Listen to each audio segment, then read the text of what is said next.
Hello and welcome to Lazada Insider, featuring knowledge that makes a difference. We share trusted insights, forward-looking perspectives, and exclusive expert interviews to keep you ahead of the curve. Hi everyone, I'm Chen, your host today. Due to COVID-19, businesses are reimagining ways of building supply chain capabilities. According to a KPMG studies, some 42% of the Singapore CEO in Singapore believe that they have to rethink their global supply chain approach due to COVID-19. Today, we are very excited to be joined by our expert guest Vivek from Grail Insights. Vivek is a seasoned insights leader with over 20 years of experience providing businesses advisory services to senior executives on managing and scaling businesses. He has successfully set up and grown businesses in India, China, Middle East, Africa, and Southeast Asia. Hi, Vivek. Welcome and thank you for joining us today. Thanks, Shen. Great to be here. It's an exciting topic and something which is very close to my heart. So I'm really looking forward to the discussion. Thanks. Good to hear that. First of all, you are the Managing Director for Grail Insights. Please tell us more about your positions and what it entails.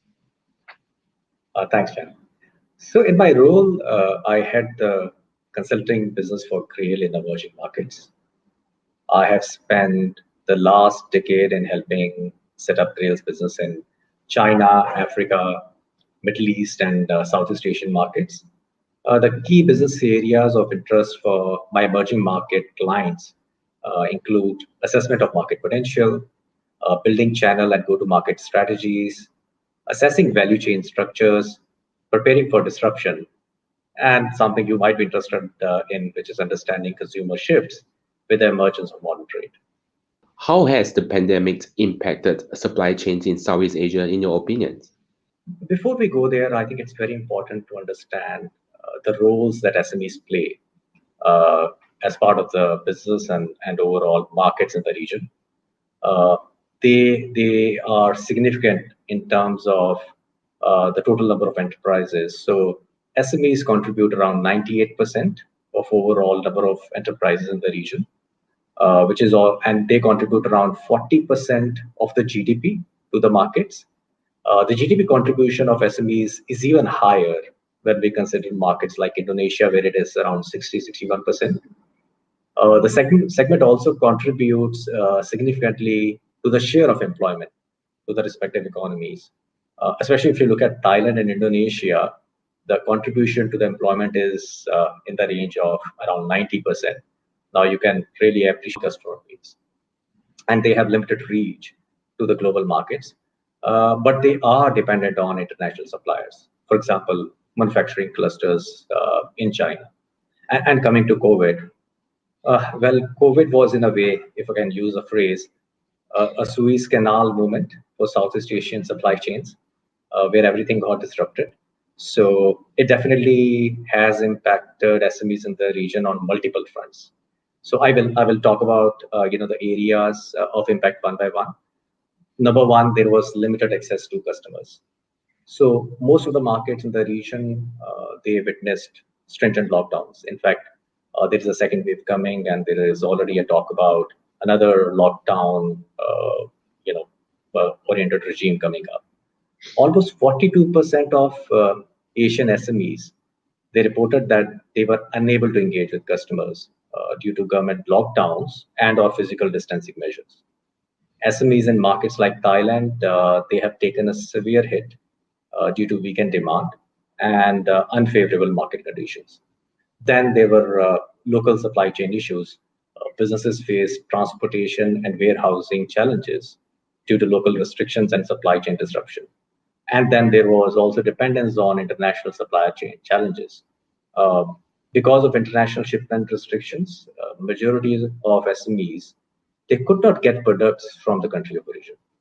The travel restrictions imposed by many countries also caused a massive drop in air freight supply as airlines began suspending flights. It created a huge demand supply gap in some product categories, especially which were dependent on again those manufacturing clusters which are based internationally. And last but not the least, financial crunch. We have to really appreciate that SMEs, they operate on limited working capital. A significant number of SME businesses in Southeast Asia, they face the squeeze on their business capital due to reduced liquidity in the market and slow movement within some product categories. Almost one third of SMEs, they have considered facing financial crunch and lack of access to loans and a line of credit. So if you sum it up, I think there was a significant impact on their businesses. I think you probably touched a bit about the bottlenecks. So just now, so what are the bottlenecks and opportunities for supply chains in this region?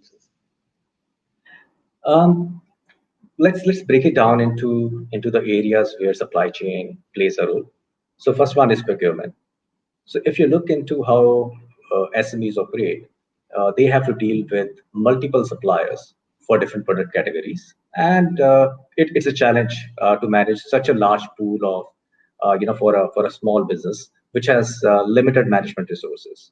So there is an opportunity to explore, say, cloud-based digital procurement platforms or shared platforms, which effectively help you to select and manage suppliers for relevant categories without too much of investment. So that's one area. The second is the inventory visibility and warehousing. Given they operate on small working capital, it's very important for them to be completely aware of inventory, both in terms of what they have versus what they're expecting. Um, right now, they leverage traditional spreadsheet or paper-based inventory management systems, which provide limited inventory visibility or capacity buffer. Warehouse and storage management systems are crucial for SMEs to be on top of their inventories.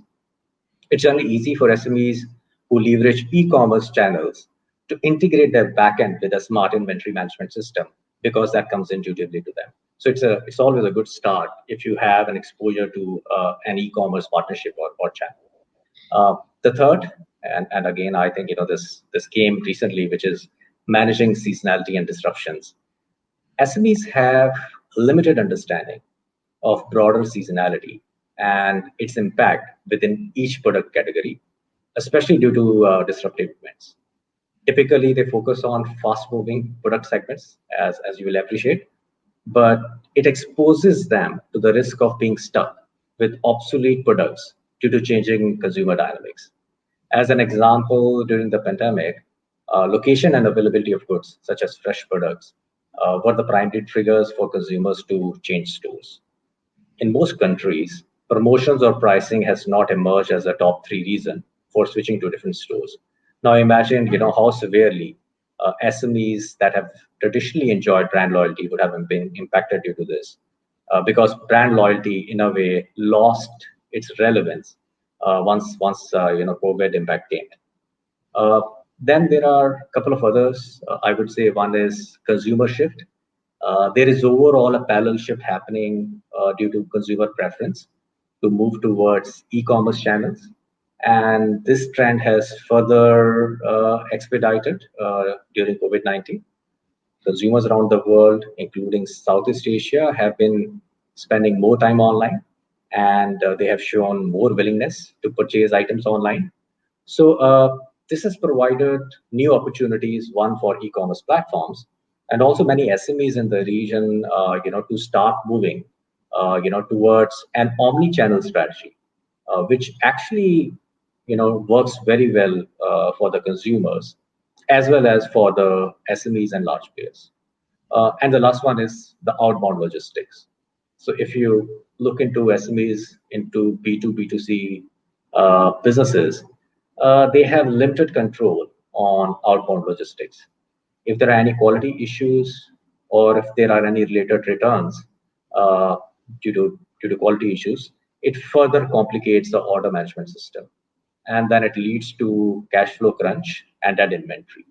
So overall, I would say these are the five areas, which are crucial, a type of bottlenecks, but also opportunities for the SMEs. Sure, that is very interesting. And I also heard these words very often during COVID-19, supply chains resilience. So Yeah. supply chain resilience is one of the buzzwords during COVID-19. What is this supply chain resilience and how could businesses build a more resilient supply chain in Southeast Asia? Let me try to define, my understanding of supply chains resilience. So Sure. it is actually in a way ability of a supply chain to both resist disruptions and then recover operational capability after disruption has occurred. So because disruptions are not in your control. In fact, companies can now expect a month or longer disruptions in supply chain to occur in a cycle of every 3.5 years. So it is very well part of the planning strategy rather than treating it as an exception. So before going into the resilience of Southeast Asia, supply chain and even the market, let's try to understand, right? What is the current state of supply chain in Southeast Asia?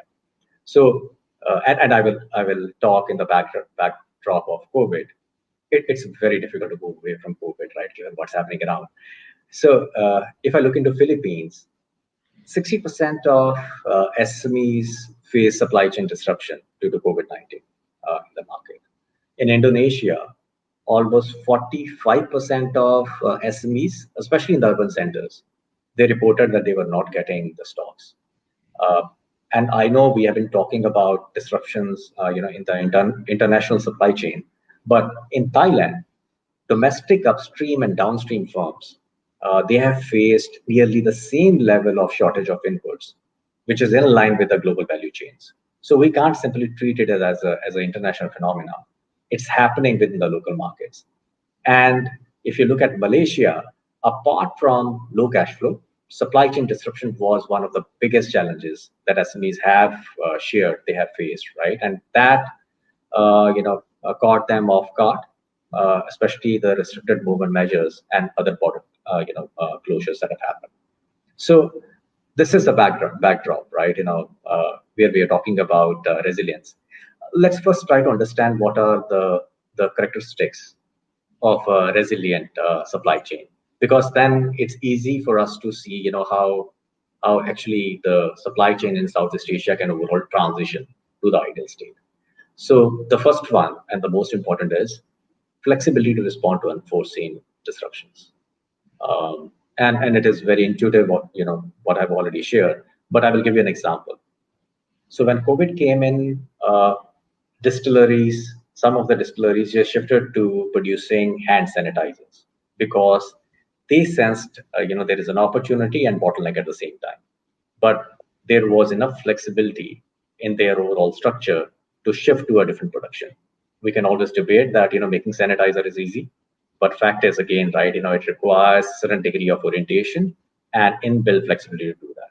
Similarly, textile manufacturers, they retooled their operations to meet the shortage of PP. Now that became an opportunity for them. At the same time, it solved an immediate demand supply situation in the market. So flexibility to respond to these disruptions is one of the most important criteria. Number two, there has to be a 360-degree visibility into the supply chain, because you need to track inventory on real-time basis. You need to know which are the pockets where inventory is available, yeah, and where it is completely out, because then you can respond to an adverse event and make sure that your supplies are not impacted. In fact, deal pose is one of the great tools I will recommend, right? For inventory visibility.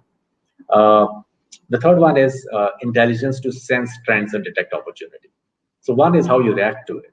Second is how do you sense it, and that requires investment into both artificial intelligence as well as learning to capture data from the entire supply chain, bring it together, and then you drive actionable insights. And this has to be done on an ongoing basis as a feed rather than a one-time analysis. There are many tools available, which in fact I know Lazada provides, some of business advisor tools also on the same lines. But I feel there are tools which businesses can leverage to actually start sensing in which direction the overall market trends are moving. And the last one, but again, which is becoming important day by day, is agility to adapt to changes. businesses need to pivot swiftly while responding to shifts in the environment. I will take an example of Isetan department store in Singapore, or say Jaya Grocer in Malaysia. Well, if you look into their businesses, they have a long time brick and mortar businesses. But as soon as they faced a lot of pressure during COVID, they pivoted and shifted towards e-commerce platforms also. Now, it can't happen overnight. It requires some degree of orientation, flexibility, and you have to seek the opportunity rather than just be impacted by the adversity. So, so these are the key ones. So now, what it means for supply chains in Southeast Asia? Well, first of all, and this is where the COVID has completely changed the dynamics of selection of supply chains, right? So if you look into the traditional way of looking into supply chains, they were previously selected based on number one, low safety stock levels. Number two, what is the geographic concentration? Number three, vendor rationalization. While considering when and where to source their materials from. Well, if you clearly look into this, all these choices have been designed to drive up efficiencies and drive down expenditure, right? Now, COVID has clearly brought in a perspective about continuity and resilience. So now there is a need just to make sure that concepts of resiliency, responsiveness, and agility are kept in mind. Well, it may sound counterintuitive, but moving forward, you will see greater geographic dispersion, greater stock inventory, or a lengthier supplier list, which will allow companies to continue their operations even through their when their supply chains have been disrupted. If you look into each of these factors, these are right opposite to the earlier principles which were used in selecting supply chains. So that's one. In fact, I would say based on the recent stats, around 67%, which is two-thirds of the companies in APAC, they have already indicated that they have taken active steps to restructure their supply chains. In fact, a number of SMEs, they have started to consider switching from overseas to local suppliers. This ensures that at least, right, you have some control, on the continuity of products and inventory. And, but it still requires SMEs to re-strategize and diversify their supply sources and find local or near market sources to manage uncertainties and disruptions. This can only happen if you have more technology leverage. You need to go on to cloud. You need to have more shared marketplaces instead of each every entity investing into creating their own broader supply chain visibility. You have to have shared tech systems in place. And again, say e-commerce is a good place to get exposed to it.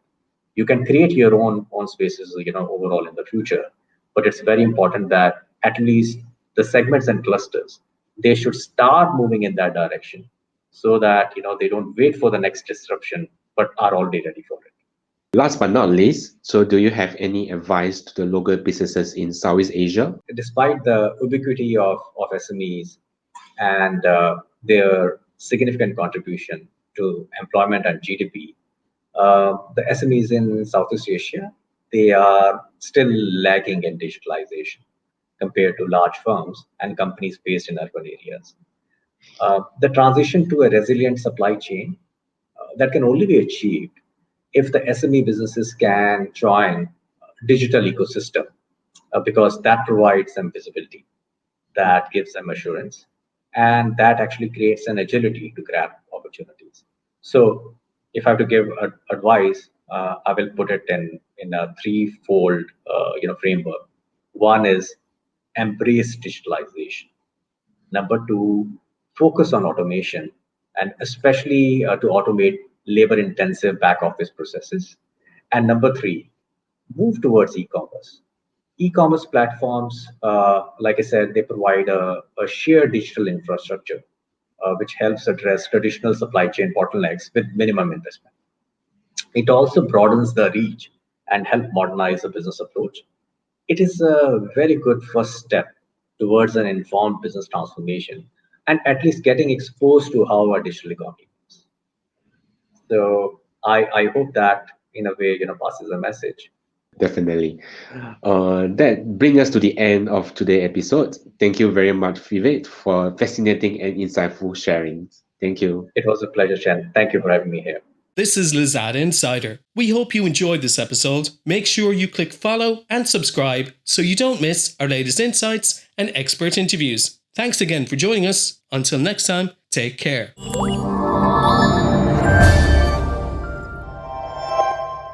Lazada.